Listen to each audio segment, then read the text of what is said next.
What is good, guys? Welcome back to the video. As I said in the last video, I'm gonna show you guys the exact funnel structure that I used for my client that I was able to generate me, all of them, 150,000 rand in just 2 weeks.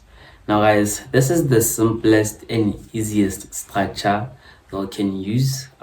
Please watch till the end of the video and follow exactly as I do or as I say, because if you're a business or an e-commerce brand owner, then you gotta use this. You literally have to use this.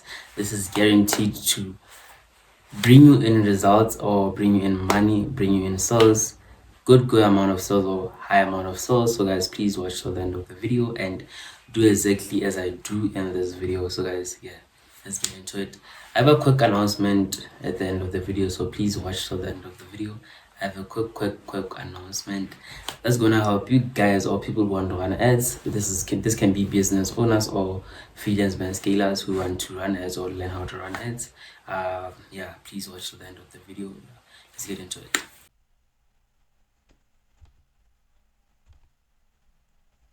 So guys, this is the exact funnel structure I used to get my client over 150,000 rand in just 3 weeks. Now let me go through on what this funnels look like. So as you can see here, this is the top of funnel, this is the top of funnel, then this is the middle of funnel.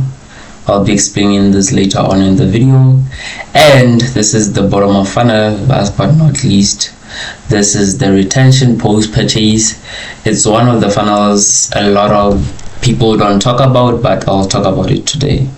Now let's start off with the top of funnel. What the top of funnel usually talks about is just brand awareness or the product awareness. Now when it comes to this funnel, your main target or your main goal is not to make any sales, or you have no intentions of selling anything and you have no expectations of people buying anything. Now this funnel is mainly used for recognition of the product, right? Whatever product you're selling, this is where people learn about your product, what it does, how to use the product. If you're selling a product that needs a specific directions on how to use it, what the product is about, the benefits of the product, stuff like that. But so basically here is just the funnel that teaches or makes people aware of the product you're selling. Now let's get into it. So the top of funnel usually has the called audience, or targeting, brand awareness, video views, engagement posts, and reach campaigns. So what called audiences are just random, not random people, but you're not targeting anyone specifically. You're just running ads to random people who matter things that are the right fit for the product, right? And this is due to like interest, right? Maybe these people liked, let's say you're selling a skincare product, right? Maybe these people in the past usually liked a skincare product post or saw an ad and interacted with it, even though they didn't buy, but they interacted with posts like that have to do with anything that has to do with like skincare, right? So that's what called audiences are. When it comes to broad targeting, you're literally just targeting anyone. Maybe you're selling in an area or a country, you're literally just targeting anyone there and outside of there, right? But when it comes to targeting, Meta is very strict on the people at what it's very strict, or very strict on the people it targets. So if you're selling in South Africa, USA, Meta is only going to target people who are in the USA, right? But when it comes to called audiences, even if you do target let's say people who like skincare, Meta is still gonna target people who maybe like clothing brands or interested in clothing brands, but at some point in life they may have or may have not, but may have interacted with this skincare post. Yeah.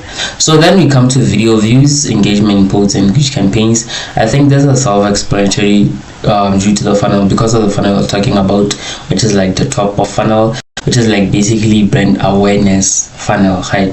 Then the brand awareness is just people seeing the product but no intentions to buy, neither no intentions of selling anything, right? Now let's talk about the metrics of the top of funnel, the metrics you should have, or the metrics the top of funnel must have, right? There's a CPM, there's impressions, there's reach, then there's video views, right? Video views is very self-explanatory. I don't really have to get too deep into it. Now let's go to the CPM. So what is a CPM? So a CPM is the cost per 1,000 impressions. Now what does this actually mean? So this just means how much Meta charges to show your ad 1,000 times basically. So you calculating the CPM is going to be spent divided by impression times 100, that is like the percentage. Then what does this tell you? It tells you how expensive your audience is, right? So if you have a high CPM, meaning you're in a competitive market, poor ad quality, small audience, and seasonal demand, so your main goal when it comes to like CPM is having it as low as possible, because the more expensive your audience is, the more you have poor ad quality, stuff like that, small audience. So the more you're spending on the CPM, the more, meaning you're in a competitive market, your ad quality is poor, you have a small audience, and seasonal demand. What seasonal demand is, you're selling the product, maybe let's say you're selling the right product but in the wrong season. I've done that mistake before. I've sold the right product but in the wrong season, so I've made that mistake before. I'm never doing it again. So if you have a nice product, or if you have a good product, maybe it's a seasonal product, make sure you're selling it in the right season, right? Yes, you can't sell a puffer jacket or a winter clothing in summer. You're gonna get a very high CPM, right? So how do you actually improve the CPM? Is making sure that you're fixing all of this except the competitive market, since you can't literally do anything about it but just stand out in that competitive market. Make sure your ads are good, your product is very good, your positioning, your offer, everything is good, then your CPM will definitely lower. Now let's come about the CPM digits. When it comes to CPM digits, this is how you should be looking at each of the digits. Now if you're spending $5 to $15 per thousand per thousand views, or how much Meta charges you to show your ad per 1,000 times, you're making sure you're spending at least $5 to $15. This is a decent amount. But if you're spending more than $20, meaning it's very expensive to show your ad to the right people, meaning this unfixed and this needs to be fixed. Yes. Now let's come to impressions. When you're talking about impressions, we're talking about the total time the ad was shown. It's nothing fancy, nothing bizarre, just the total time the ad was shown. Then the reach, this is like the unique people who saw the ad. As I said, Meta targets the people who thinks they are the right people for the product. So these are those unique people, and every day or every time the impressions are always higher than the reach, since this is like the total time the ad was shown. Maybe it can be to one person or two people, right? It's just the amount of time the ad was shown to that specific person, and the reach is just those unique people who actually saw the ad. Then video views is just video views. I don't really need to explain it, right? Now let's come to the creative. This is my creative right here. It's AI generated, so yeah, it's nothing fancy. Yeah, I just used for this video only. So creatives, I'm talking about educational content, entertaining content, or entertainment content, and story-driven content.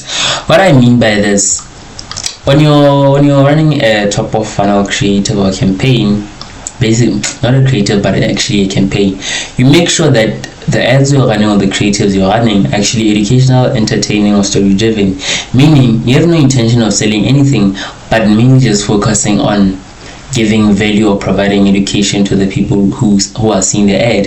When it comes to educational, is people learn about the product. Now this is a food product, so it's called tofu, right? So you're actually showing people or giving people the benefits of how tofu is good for your body, right? Yeah, that's why there's a learn more CTA. You're not trying to sell anything to people, you're just trying to make sure that people learn about the benefits of eating tofu, right? Yes. Entertaining content, make ads that are entertaining, which is organic.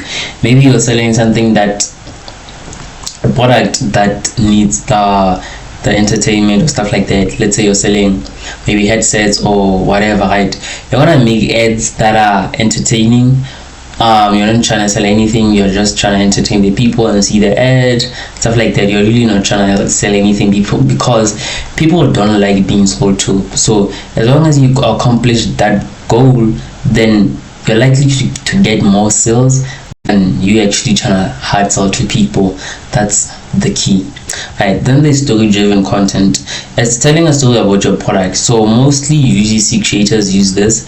I'd say all of these people are UGC creators, right? So each and everyone is going to tell us about how the tofu has been beneficial to them, right? They're doing video ads on how the tofu has been beneficial to them.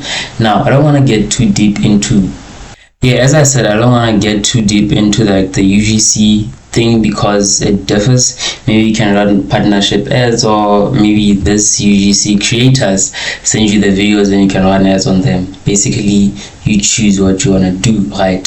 So on this budget, you basically want to spend 40 to 50% of your monthly budget, since you want as much data as possible from the top of funnel data to use in like the retargeting campaign that I'm going to talk about. Yes, so yeah, this is basically it on like the top of funnel. It's not much. You're just basically targeting people who are likely to buy your product, which is the cold audience, which in fact you're going to use in like the retargeting campaign, which is now you're getting more sales here. But I'm not saying it's impossible or it's not a good thing to get sales here, or it's a bad thing to get sales here. You can still get sales here, but that's not your main focus. That's not your main focus here. You don't want to get sales here. Your main focus shouldn't be on getting sales here, but it's mainly just to like attract people or build an audience that you're gonna use here, which is like the warm audience, right? So the top of funnel just basically talks about brand awareness and video views and having cold audiences, right? Yes. Now let's get into the middle of funnel. So what a middle of funnel is, it's called a retargeting campaign, right? So there are two types of retargeting campaign. There's a retargeting campaign called the middle of funnel, then there's the retargeting campaign called the bottom of funnel, which I'm going to talk about after this. Now let's get into like the first retargeting campaign, right? Now when it comes to this, we're talking about warm audiences. Warm audiences are people who've seen or interacted with the ad or product. People who've seen this and interacted with it, right? This is by website visitors, video viewers, page engagers, lead magnets, and traffic campaigns, right? Yes, website visitors, people who visited the landing page or the website. Video viewers, people who actually viewed this, and there's like 75 plus of the people who like viewed the thing, the ad of the video. So that's why you want to collect as much data from this, so you can have numbers like this, right? Yes. So now let's get into the matrix of the middle of funnel. When it comes to the matrix, we are basically focusing on this three type of matrix: the CTR, the CPC, and the landing page views, right? So what a CTR is the click-through rate. It's as simple as that. So what's a click-through rate? A click-through rate is the percentage of people who clicked on the ad and didn't do anything, and the ad just redirected them to the landing page, right? Yes. They didn't buy, but the ad just redirected them to like the landing page. So how do you actually calculate your CTR? So CTR is equal to the clicks divided by impressions times 100. So it's gonna give you a percentage. You're basically focusing on like percentages, right? So why does it matter why does the CTR matter? Because the CTR matters because it tells you if the creative is good, if the hook works, if the audience cares, and if your offer stands out or is irresistible. Yes, that's what the CTR is for. Now, how do you actually know you have a good CTR? So when you're running a cold audience campaign, you're basically focusing on the 1 to 2% range. So yeah, if your range is between 1 to 2% on a cold audience campaign, meaning your CTR is actually good, because you're not targeting you're targeting broad, you're targeting just anyone, you're not targeting specific people. Yes, But if you're running a good ad like this, then you make sure your CTR is between 2 to 3%, and that's if it's a good ad. The creative is good, the offer is decent, the hook is decent, and the hook is decent, and the audience really cares about your product. But if you have an excellent, very very excellent CTR, meaning it's about it's not about, but it's 4% plus and above, right?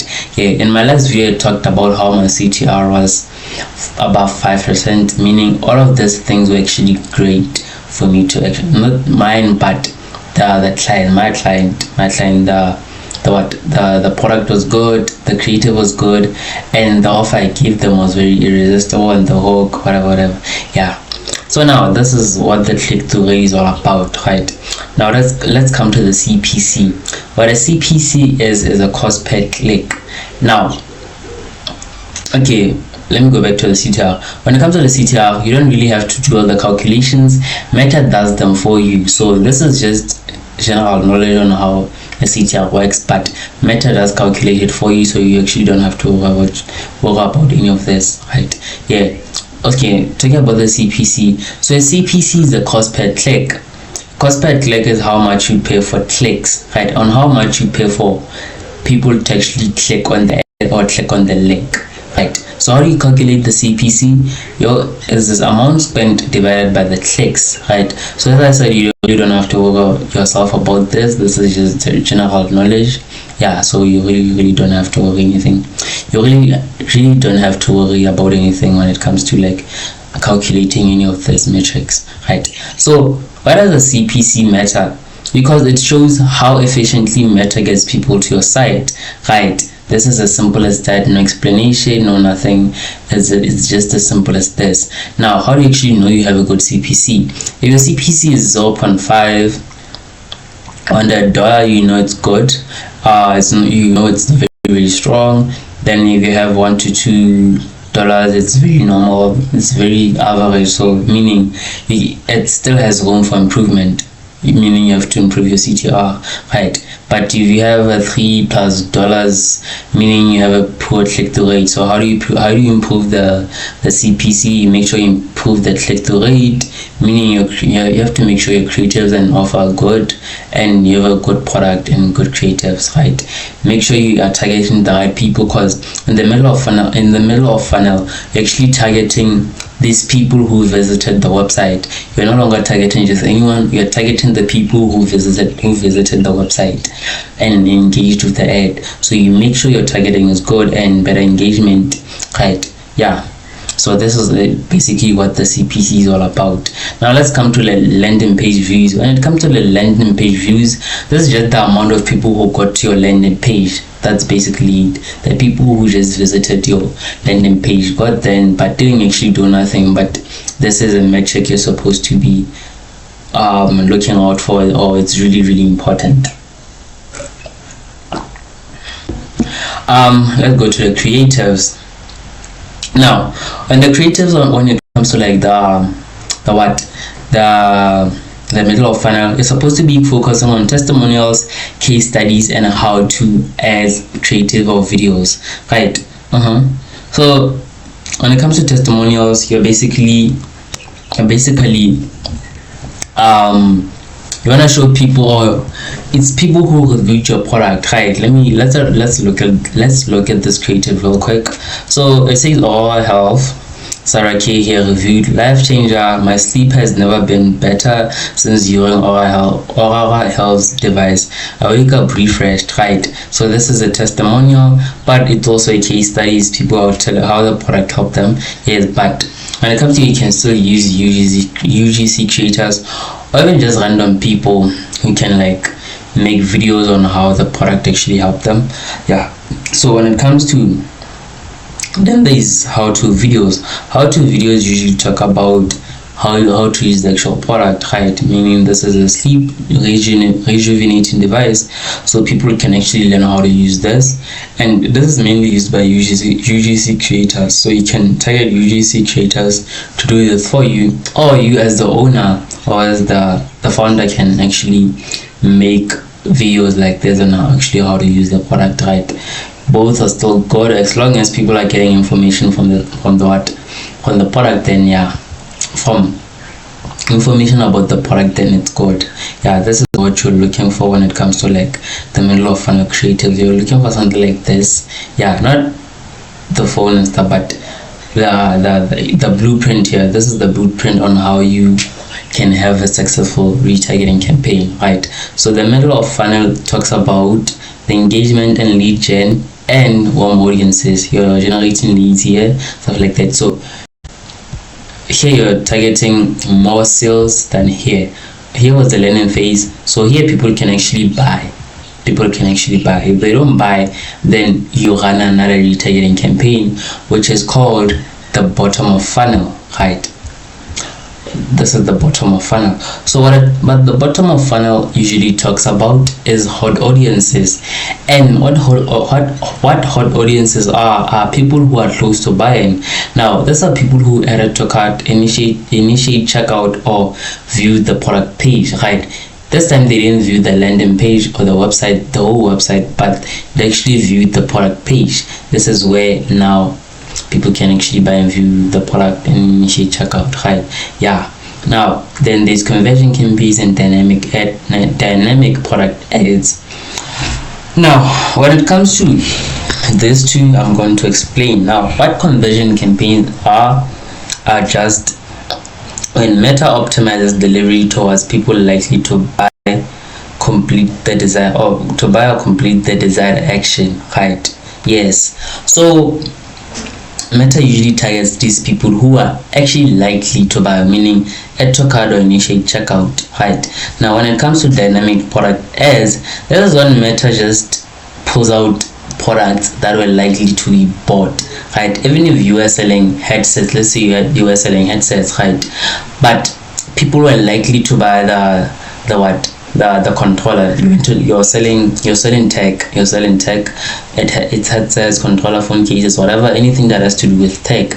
But people are now interested in buying the controller more than the product you're advertising. So Meta pulls out the product from the product page or the website, then it advertises automatically. So here you're not mainly focusing on creating creative that much, but Meta does it for you on the products that were likely to be bought, right? Yes.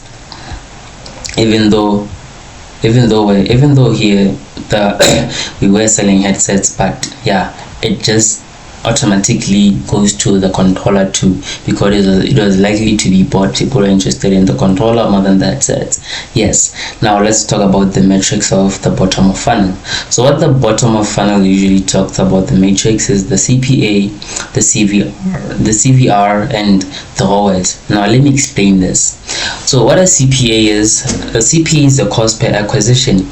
So what's the cost per acquisition? So is how much it costs to get a lead, a purchase, booking, and a sign up, right? So how much does it cost for you to actually get the specific results, right? Now okay, let's see how do you calculate it. Like I said, this doesn't really matter, but this doesn't really matter on all of this. Facebook or Meta does this automatically for you.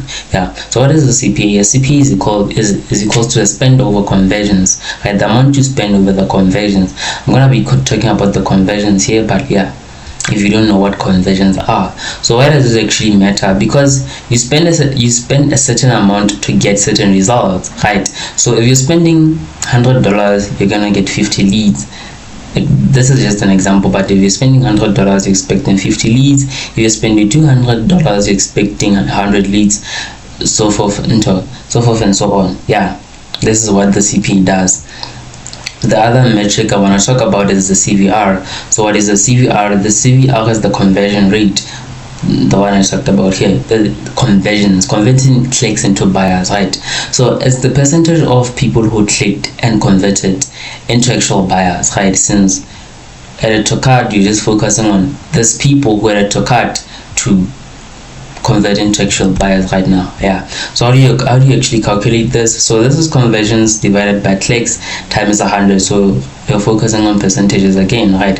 Why does the CVR actually matter? So it tells you if your landing page works, if the offer is attractive, and if the funnel works, if the funnel works or converts, right? Yes. So if your CVR is bad, it's gonna tell you if your landing page works, offer is attractive, and the opposite of that, if it's actually good, it's really gonna tell you if any of those work, right? Yeah. So if you have a high CVR, meaning people actually converting into buyers, but if you have a low CVR, this just means you have a bad website, a slow page, a weak offer, and poor trust. And when it comes to trust, this usually caused by not having a top of funnel, right? Especially if you have a new product.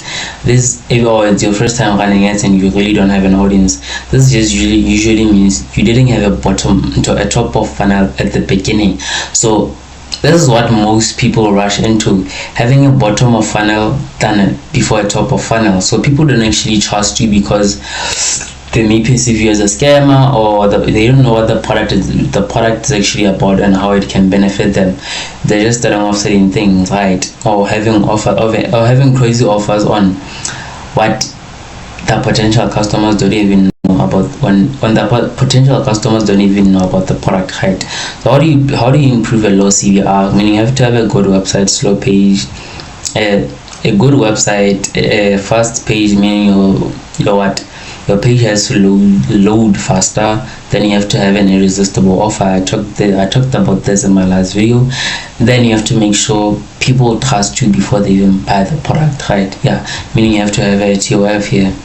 Yeah, let's go on to the third metric, which is like the ROAS. So what is the ROAS? ROAS is basically just return on ad spend. So what does this actually mean? This is the revenue generated for every dollar that is spent. Now, how do you actually calculate the ROAS, right?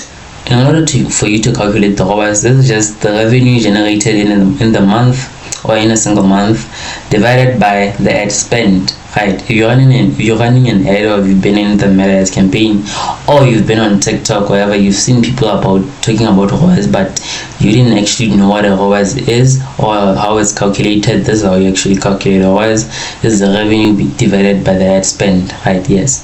So meaning, this is how the ROAS looks like. So you spend $100 to make $400 back, right? So you're making sure you spend less to make more. So your ROAS is gonna be 4.0, right?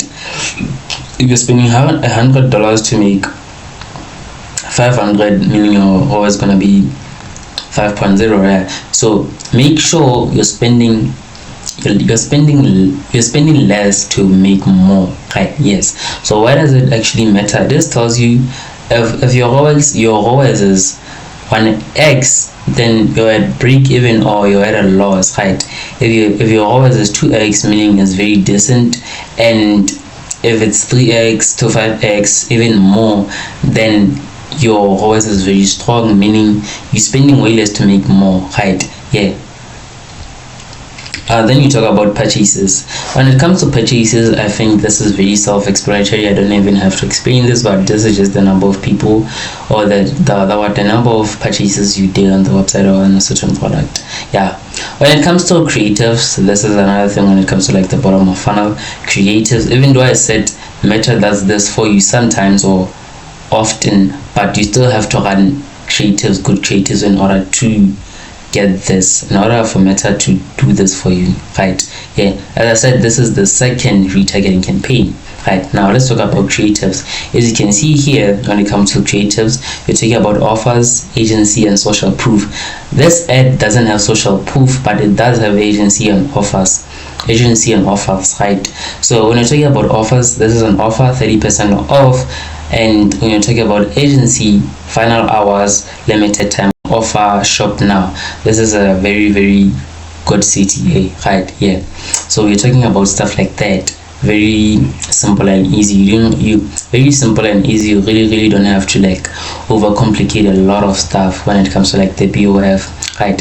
So what the BOF usually talks about is conversions and sales. This is now where you're getting a lot of sales if you follow through from the top of funnel, middle of funnel, and the bottom of funnel is where you're actually getting sales.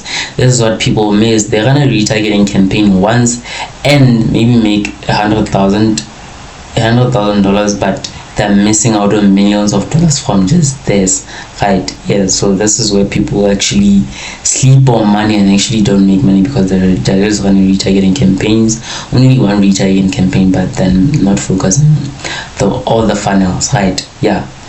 Now, on the last, I don't want to talk about the budget, but as much as, because here you're basically just spending 20 to 25%, you're not spending a lot, since Meta already does things for you. When you're at this funnel, you make sure you're spending, as I said, you're spending less to make more, right? So you should mainly be focusing on spending 20 to 25% of your budget here. Yes.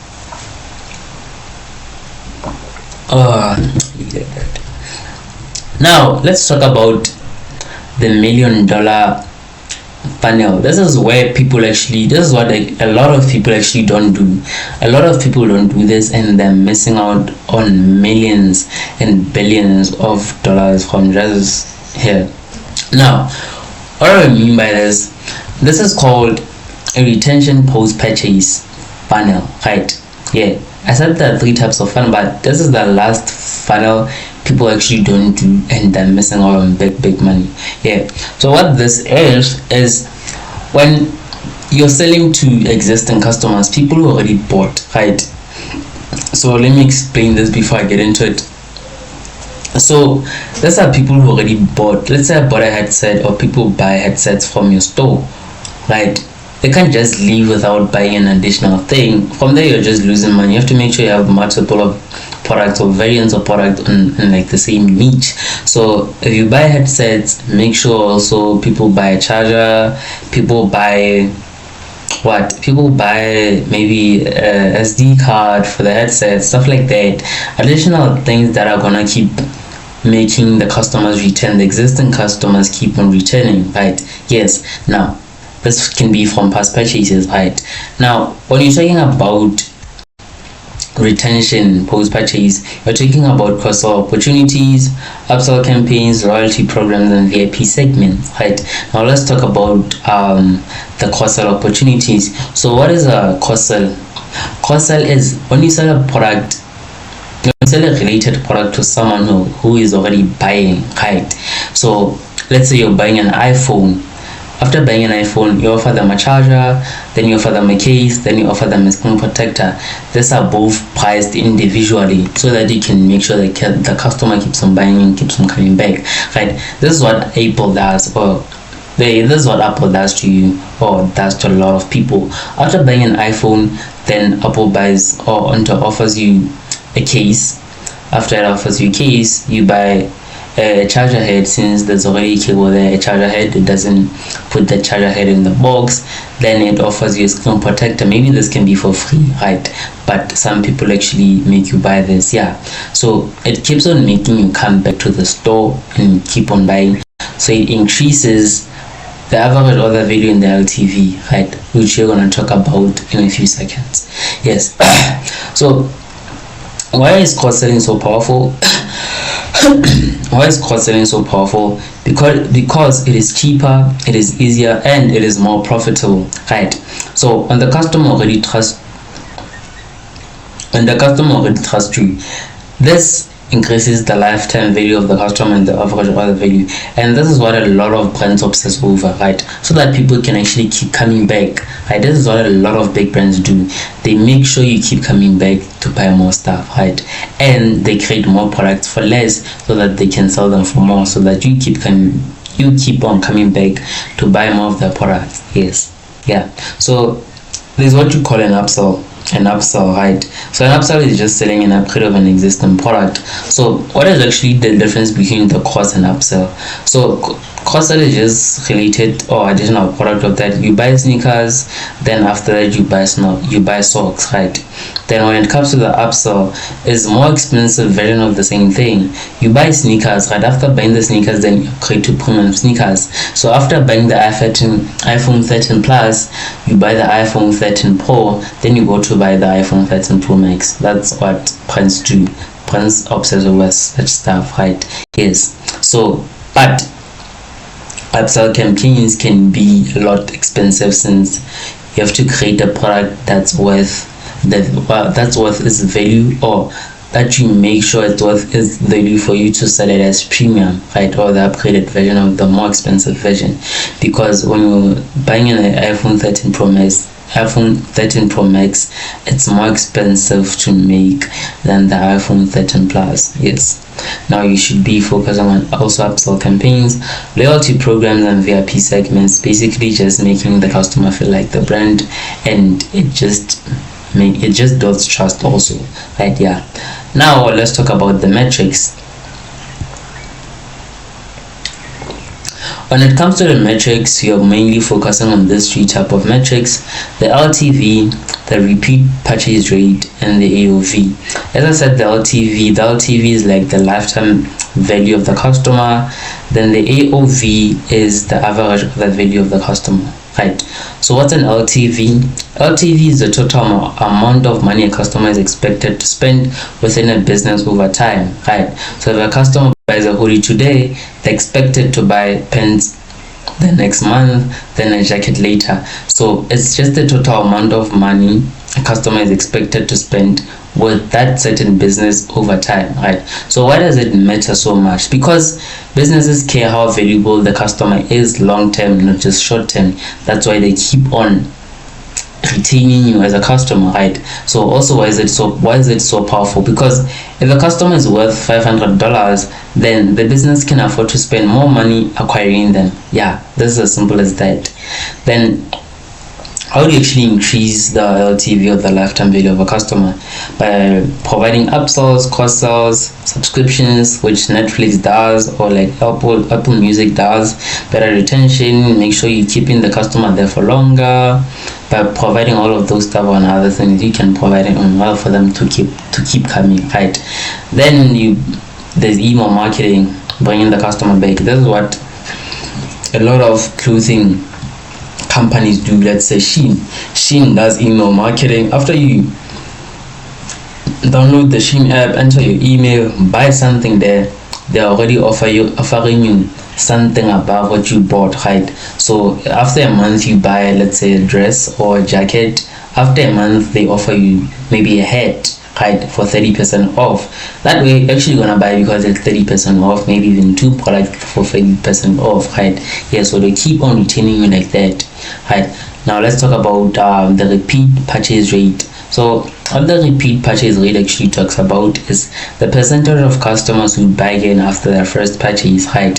So how do you calculate the RPR? So it's repeat customers divided by total customers times 100, meaning I'm talking about percentages again.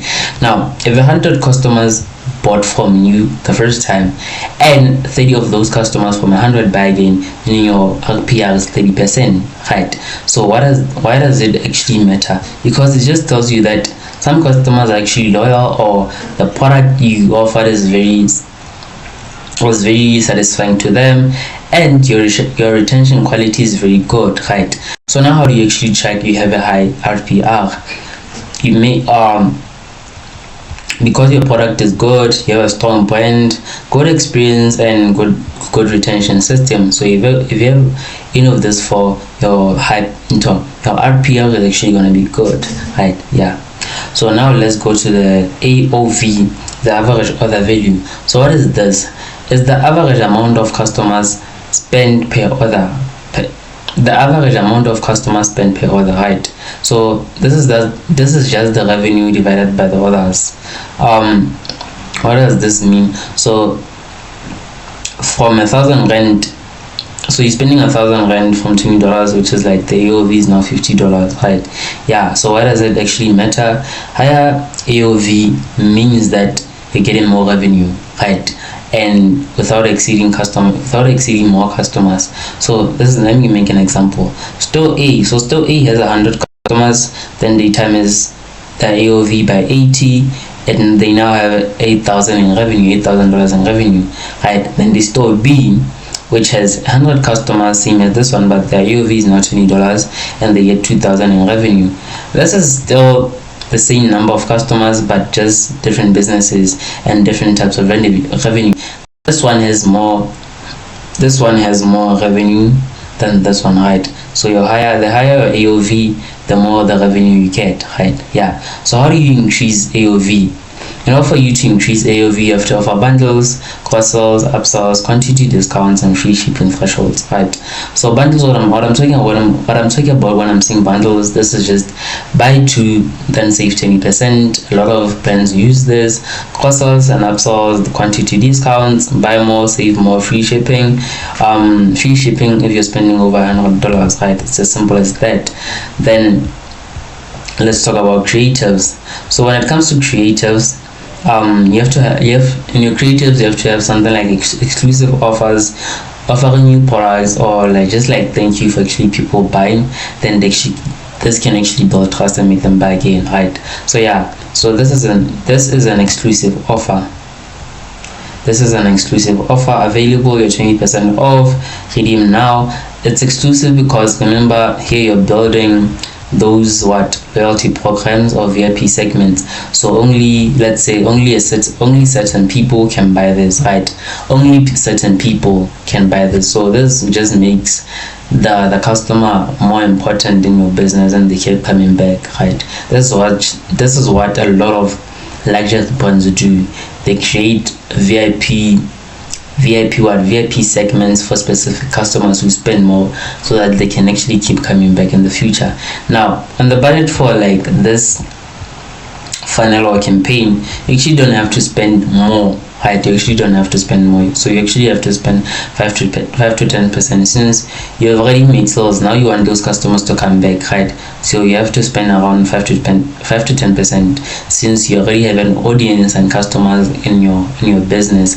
So you actually don't have to spend more. As I said, your goal is to spend more, but your goal is to spend less but to make more money.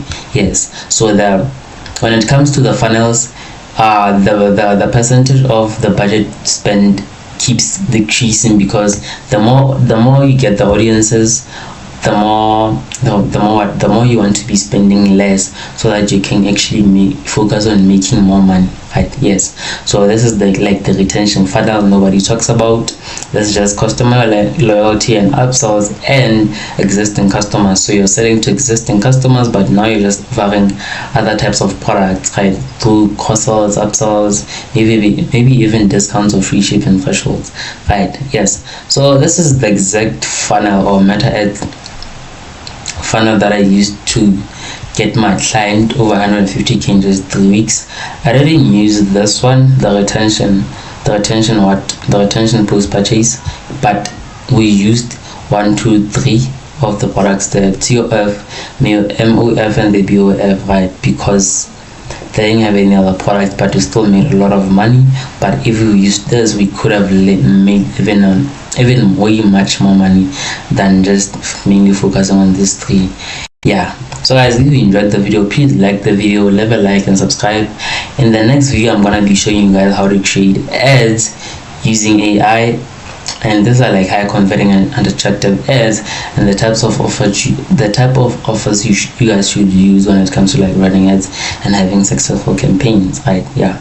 So if you like the video, please, if you enjoyed the video, please subscribe, like the video and share the video. Yeah, and I'll see you in the next video. As I said, guys, please watch till the end of the video. I have something amazing for you. So if you're a business or want to start freelance brand scaling, I have an amazing offer for you, and it's completely free. Now, I'm offering you guys a Meta Ads playbook or an e-commerce playbook. This is just a free guide that's gonna teach you or show you how to run successful campaigns like the ones I ran before and made my clients so much money in the past. So guys, please, link is in my description, or if you want it, I can send it to you personally. Just DM or comment the word ecom. This is just for freelance brand scalers or for e-commerce brand owners who really want to know how to run ads, and I'm giving you this guys for free. So if you don't know, I'm a freelance brand scaler, and I don't just help businesses run ads, but I help them build systems that are going to bring them in front of new customers each and every day, right? And get them daily sales. So now, if you want me to run your ads or build systems for you that are guaranteed to bring in customers each and every day, please, email is in my description, or I can leave the description to my calendar, and you can book a call with me. 15-minute call. It's completely for free. Yes, then we can see if you qualify to work with me or not. Yes, this are for e-commerce brand owners who are at least doing $5,000 to $100,000 a month and really want to work with me immediately. I will only work with serious brands only. So yeah, please, link is in my description or email is in my description. You can book a meeting with me. It's free, then we can get on into it. So yeah, please like the video, subscribe and share. I'll see you in the next video.